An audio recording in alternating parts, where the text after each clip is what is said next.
Futures trading is risky and can result in substantial financial loss. Never put a futures position on without a stop-loss order in place.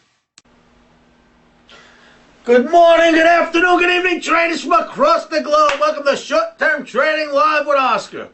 Well, you know I have trading rules. I stick to my rules. I stick to my guns at all times. I almost never sidestep one of my own rules unless it just calls for it at that moment in time, but it's a rare occasion.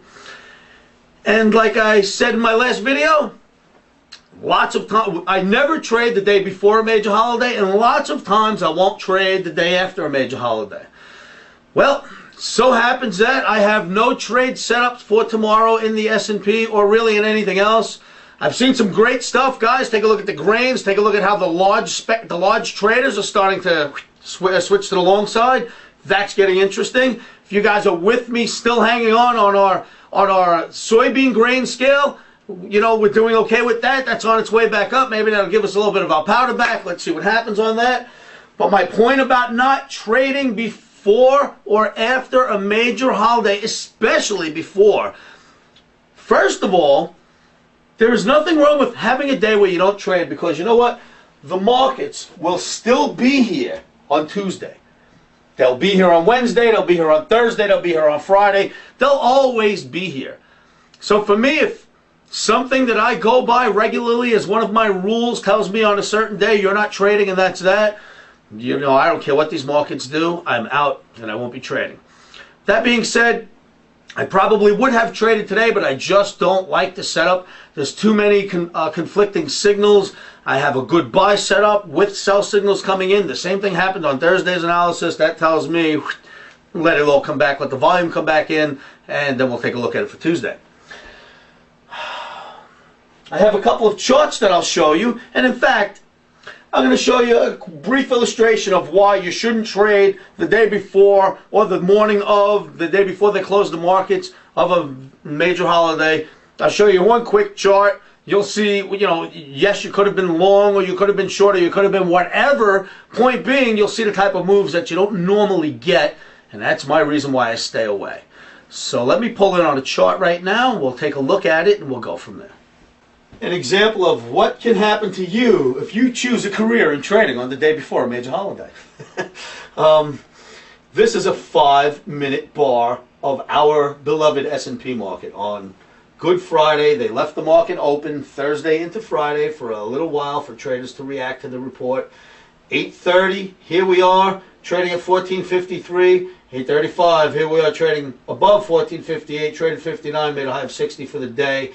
If you were long, you were lucky. If you were short, there was no way out. These are regular 5-minute bars. This was a 5-minute bar within 5 minutes.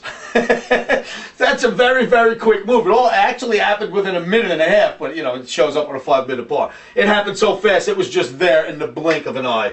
Just a brief illustration. You know, of course you could have caught that. There's a lot of guys that do really well in those pre-holiday markets.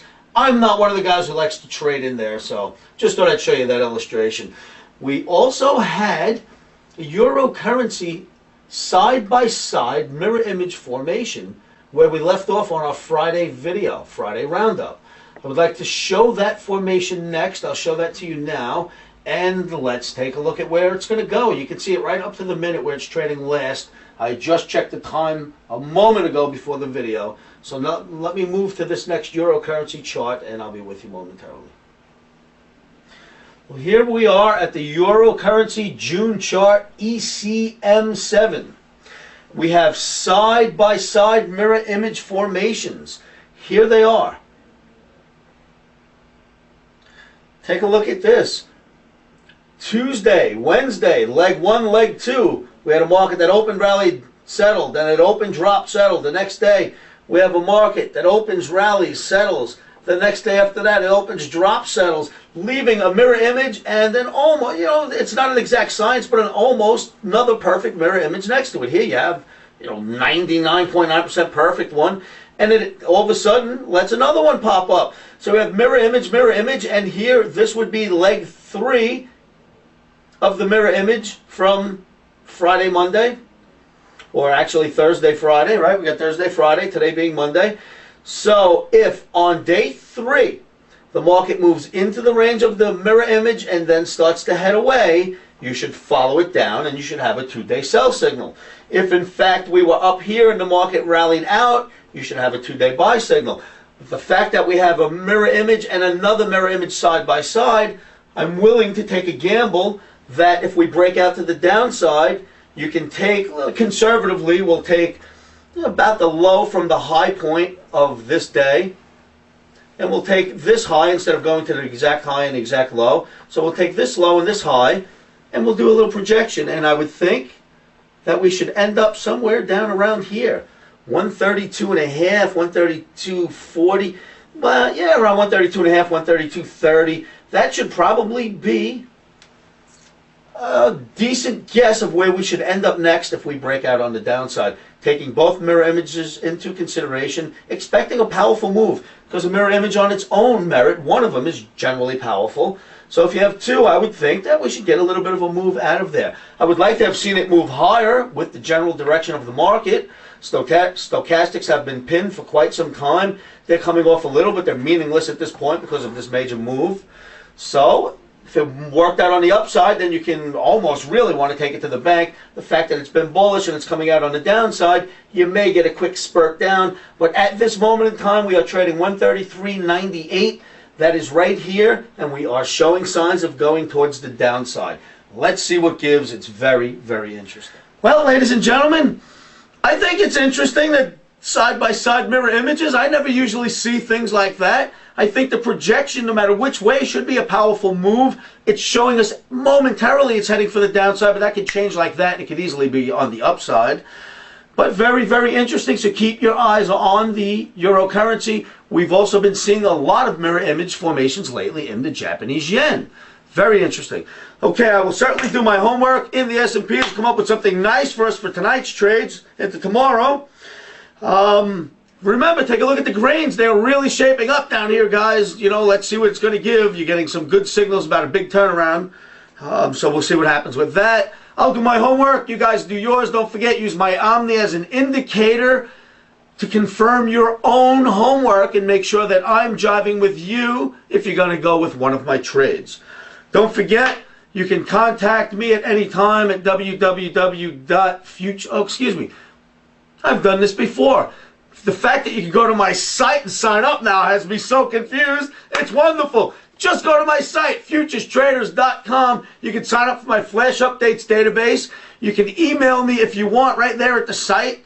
If you'd like my email directly, you can just email me at futuresanalysts@gmail.com. You can always call me. That's always an option with me. I'm manning these phones 24/7. You can get me at 718-351-2266. Don't forget that we are going to be doing a show in Vegas called The Money Show, May 14th, 15th, 16th, and 17th at the Mandalay Bay. I will be there.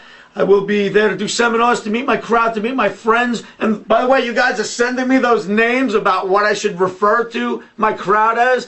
The names are great. The list is getting larger. Keep sending them in. I promise I'll read them to you as the day goes. If you are going to come to the Vegas show, please give me an email at oscarinvegas@gmail.com. Let me know you're coming to the show. I'll be prepared for you. I think that's about all I have for you today. We didn't have all that much.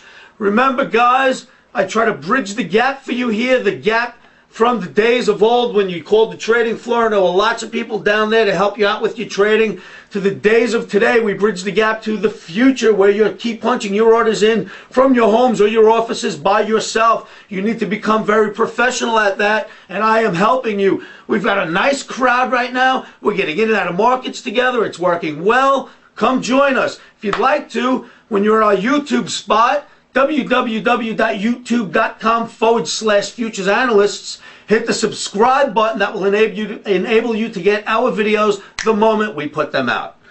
That's about all we have for today, ladies and gentlemen. Don't forget, as always, stops are first. You place them first at all times.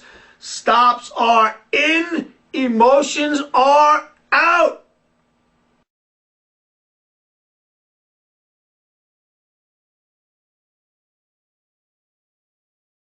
Futures trading is risky and can cause substantial financial loss. We do not claim or guarantee that you will profit from the information provided. That being said, I am a 24-year seasoned trader on and off the floors. This is how I've made my living for many, many years. Good luck trading.